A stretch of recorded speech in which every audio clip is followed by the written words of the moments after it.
नमस्कार बच्चों। आज की इस ऑनलाइन कक्षा में आप सभी का स्वागत है। आज हम रचनात्मक लेखन के बारे में जानेंगे। रचनात्मक लेखन के अंतर्गत अनुच्छेद, विज्ञापन, चित्र वर्णन, संवाद लेखन, पत्र आदि बहुत सी विधाएं आती हैं। लेकिन आज जो हम पढ़ेंगे वह है पत्र लेखन। पत्र जिसे हम चिट्ठी, खत आदि भी कहते हैं। बच्चों, आज के मोबाइल और कंप्यूटर के ज़माने में आप सभी लोग कोई भी सूचना या कोई भी संदेश तुरंत टाइप करके भेज देते हैं। लेकिन एक वो भी दौर था जब हमें छोटी से छोटी या बड़ी से बड़ी बात के लिए पत्रों का ही सहारा लेना पड़ता था। पत्र में एक अपनेपन की खुशबू होती है। आज भी पत्र लिखे जाते हैं लेकिन उतनी बड़ी संख्या में नहीं। फिर भी जो पत्र लिखे जाते हैं उनको लिखने का एक तरीका होता है, एक प्रारूप होता है। तो सबसे पहले हम एक व्याकरणीय परिभाषा जानते हैं पत्र की। एक व्यक्ति द्वारा भावना रूपी शब्दों के संग्रह को दूसरे व्यक्ति के समक्ष लिखकर प्रकट किया जाता है, उसे ही पत्र कहा जाता है। एक पत्र के द्वारा अपनी बात व्यक्ति विशेष तक पहुंचाई जाती है, जिसके बाद पत्र ग्रहण करने वाले व्यक्ति के द्वारा इसका उत्तर पत्र के ही माध्यम से दिया जाता है। पत्र को चिट्ठी भी कहा जाता है। अब हम जानेंगे कि पत्रों के कितने प्रकार होते हैं। तो बच्चों, पत्र के दो प्रकार होते हैं, औपचारिक पत्र और अनौपचारिक पत्र। आप अंग्रेजी में जानते ही होंगे, फॉर्मल और इनफॉर्मल लेटर।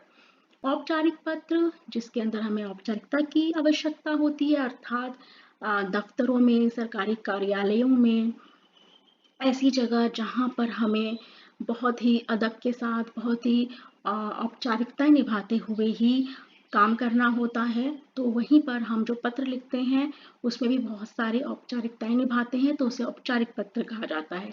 अनौपचारिक जो अपने नियर डियर यानी जो हमारे अपने हैं, रिश्तेदार, मित्र, दोस्त, इन सभी के लिए पत्र लिखते हैं, वे अनौपचारिक पत्र कहलाते हैं।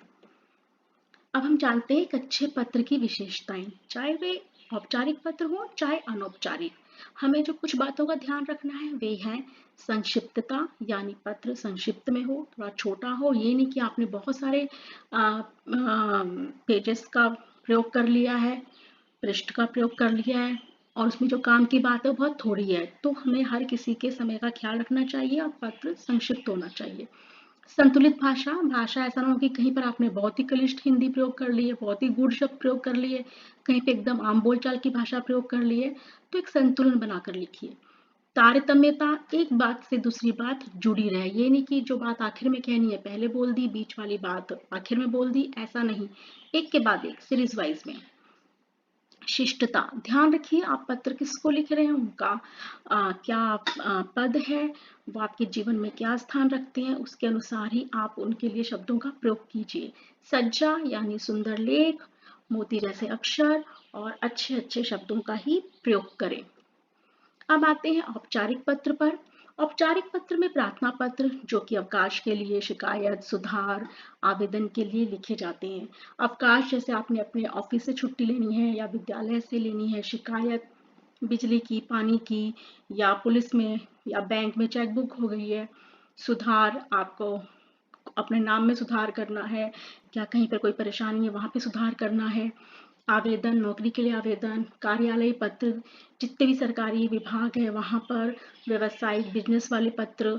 तो इस प्रकार बहुत सारे जगह होती है जहाँ पे हम पत्र लिखते हैं। अब तो हम प्रधानमंत्री व राष्ट्रपति व मुख्यमंत्री को भी पत्र लिख सकते हैं, अपने प्रिय अभिनेता अभिनेत्री को भी पत्र लिख सकते हैं। अब देखिए औपचारिक पत्र के कुछ यहाँ पर दे रखे हैं उदाहरण। प्रार्थना पत्र, आवेदन पत्र, बधाई पत्र, धन्यवाद पत्र, शिकायती पत्र, शुभकामना पत्र, व्यवसायिक पत्र, संपादकीय पत्र, सांत्वना पत्र। आप वीडियो रोककर इन्हें पढ़ सकते हैं। अब यहाँ पर औपचारिक पत्र का एक उदाहरण दिया गया है, उसका प्रारूप बताया गया है कि पहले सेवा में लिखना है, उसके बाद में आप जिस भी जगह लिख रहे हैं उसके मुख्य जो वहाँ पे व्यक्ति हैं उनका परिचय देना है, उस जगह का नाम लिखना है, फिर विषय लिखना है कि आप किस संदर्भ में बात कर रहे हैं, फिर हमें संबोधन को संबोधित करना है महोदय या महोदया द्वारा, फिर हमें अपना विषय वस्तु लिखनी है कि जो भी आप बात कहना चाहते हैं, और आखिर में आप उन्हें धन्यवाद देते हुए अपना परिचय और अपना जो भी आप जहाँ से भी आप जो भी काम करते हैं, और दिनांक, ये सारी चीज़ें लिखेंगे। ये जो प्रारूप है ये विद्यालय में लिखे गए पत्र का प्रारूप है। किसी भी विषय में हो सकता है, छुट्टी के लिए, शुल्क माफ करने आदि के लिए, तो उसी के अनुसार ये प्रारूप बना हुआ है। अब आते हैं अनौपचारिक पत्र की तरफ। इस प्रकार के पत्र में पत्र लिखने वाले और पत्र को प्राप्त करने वाले व्यक्ति के बीच मधुर संबंध होते हैं, जिससे इसकी भाषा और शैली संबंध के आधार पर निर्धारित की जाती है। अब देखिए इसके कुछ उदाहरण हैं। पत्र कैसे होते हैं: बधाई पत्र, निमंत्रण पत्र, सलाह देते हुए, विशेष अवसर के पत्र, सांत्वना पत्र, जानकारी देने हेतु, शुभकामना पत्र, बधाई कि आपका मित्र पास हुआ है या उसके जन्मदिन है, निमंत्रण आप अपने जन्मदिन पर बुला रहे हैं या भाई की शादी में बुला रहे हैं, सलाह देते हुए कि भाई धूम्रपान से दूर रहो, पौधे लगाओ या गलत संगति में मत रहो, विशेष अवसर आपका मित्र कोई पुरस्कार जीता है, सांत्वना आपके मित्र की माता जी का देहांत हो गया है या फिर वो फेल हो गया, मतलब जो भी वो दुखी है तो उसको सांत्वना देते हुए पत्र, जानकारी आपके शहर में कोई नया पार्क खुला है या पुस्तक प्रदर्शनी है, कोई भी जानकारी देते हुए, शुभकामना, फिर से वही बधाई पत्र, शुभकामना पत्र। अनौपचारिक पत्र का प्रारूप इस प्रकार है कि पत्र लिखने वाले का नाम और पता, दिनांक, फिर संबोधन, जो भी हैं वो आपके पिताजी हैं, मित्र हैं, अभिवादन, जो भी आपसे उनका रिश्ता है उसके अनुसार अभिवादन होगा। बड़े हैं तो चरण स्पर्श, छोटे हैं तो नमस्कार। फिर पहला अनुच्छेद जो होगा कुशल मंगल के बारे में होगा, दूसरा अनुच्छेद जो भी आप बात कहना चाहते हैं, और तीसरा और अंतिम अनुच्छेद जिसमें कि आप बोलेंगे चाचा जी को प्रणाम या छोटी बहन को प्यार। इस तरह से मतलब एक अच्छी सी बात लिखकर अपने पत्र को समाप्त करेंगे। फिर आखिर में आपका उनसे जो भी संबंध है, आपका पुत्र या आपका मित्र या आपकी सखी, वो लिखकर आपको अपना नाम लिखना है। अब देखिए दोनों पत्रों में मुख्य अंतर क्या होता है। जो भी इसका प्रारूप है वो मिलता जुलता है, लेकिन मुख्य अंतर ये है कि जो औपचारिक पत्र है उसमें हम विषय को लिखते हैं, प्रॉपर लिखते हैं, एक लाइन में हाईलाइट करते हैं, दिखाते हैं। लेकिन जो अनौपचारिक पत्र है उसमें विषय अलग से अलग पंक्ति में नहीं लिखना होता। वो विषय हमारा विषय वस्तु में, यानी जहाँ पर हम अपनी सारी बातें लिख रहे हैं उसी के अंदर ही आ जाता है कि जन्मदिन पर बुलाने के लिए है या कोई सलाह देते हुए है, जो भी है उस पत्र के अंदर ही होता है। क्योंकि अपने नियर एंड डियर को, अपने लोगों को हम बहुत सारी बातें करते हैं उनसे, तो उसके बीच में जरूरी नहीं कि एक ही बात हो, हम दो तीन बातें भी कर सकते हैं। इसलिए ये कोई हमें इसमें कोई फॉर्मेलिटी नहीं दिखानी है, कोई औपचारिकता नहीं निभानी है, इसलिए हम उनसे बातें करते हैं, उन्हीं बातों में हमारा विषय भी आ जाता है। आप पत्र लिखते समय क्या सावधानियां बरतनी है वो देखिए। पत्र में लेखक तथा प्रापक की आयु, योग्यता, पद आदि का ध्यान रखा जाना चाहिए, उसी के अनुसार ही शब्दों का प्रयोग करना चाहिए, संबोधन का, अभिवादन का।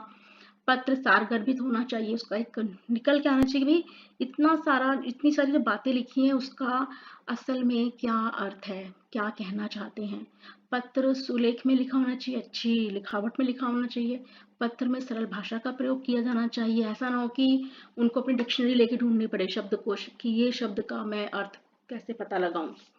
पत्र में विषय, दिनांक, भेजने वाले का नाम आदि का स्पष्ट उल्लेख किया जाना चाहिए। कोई भी आप उसके अंदर लिख रहे हैं, मान लीजिए आपने शादी में बुलाने के लिए लिखा है, तो जो भी दिनांक है शादी की या जो भी स्थान है बहुत अच्छे से स्पष्ट कीजिए, नहीं तो उनको जब स्पष्ट नहीं होगा तो जो भी आप चाहते हैं उनसे वो पूरा नहीं हो पाएगा। पत्र में काट छाट नहीं होनी चाहिए, बहुत ही मुख्य बात है। आप जो भी पत्र लिखें बहुत स्वच्छ, बहुत साफ सुथरा लिखें। कहीं पे काटा पीटी, कहीं पे आपने अपनी पेन की इंक यानी स्याही फैला दी, आगे पीछे लिख दिया। एक सुंदर सा पत्र होना चाहिए, जो भी प्रारूप है बहुत तरीके से, सुंदर तरीके से लिखा होना चाहिए।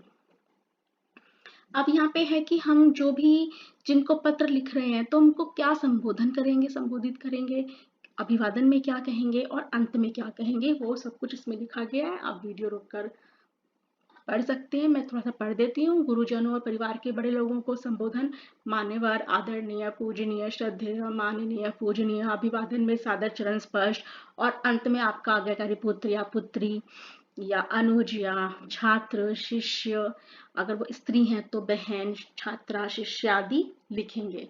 जो आपके बराबर वाले लोग हैं, आपके मित्र हो गए, भाई हो गए, बंधु हो गए, उनके लिए नमस्कार लिखेंगे, और अंत में सखी या बहन या भाई या मित्र लिखेंगे। जो आपसे छोटे हैं उनको संबोधन में चिरंजीव आयुष्मती, अभिवादन में शुभाशीर्वाद, प्रसन्न रहो, और अंत में शुभेच्छु, शुभ चिंतक, तुम्हारा हितैषी, ऐसे करके हम लिख सकते हैं। जो परिचित जिनको आप जानते हो उनको आप नाम भी लेकर बोल सकते हो, प्रिय रतन या श्रीमती रंजना देवी, इस तरह से। और अभिवादन में नमस्ते किया जाएगा।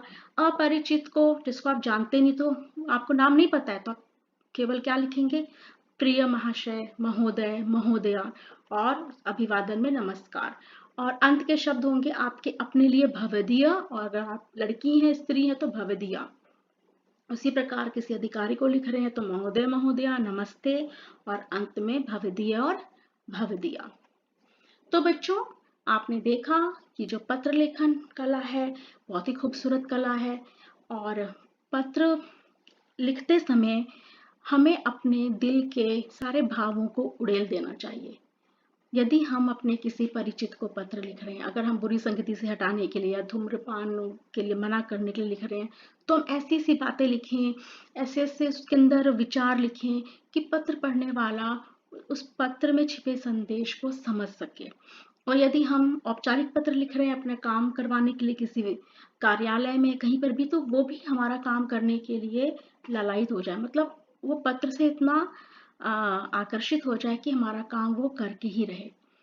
तो मैं आशा करती हूँ कि आपने आज के इस पाठ को समझा होगा, और आप इस वीडियो को कई बार देखें और समझने की कोशिश करें, और ऐसे ही आप ऑनलाइन कक्षाओं का प्रयोग करते रहें और अपना ज्ञानवर्धन करते रहें। अच्छा बच्चों, अब मैं कक्षा समाप्त करती हूँ। आप सभी अपना ध्यान रखिए, स्वस्थ रहिए, प्रसन्न रहिए। धन्यवाद बच्चों, नमस्कार।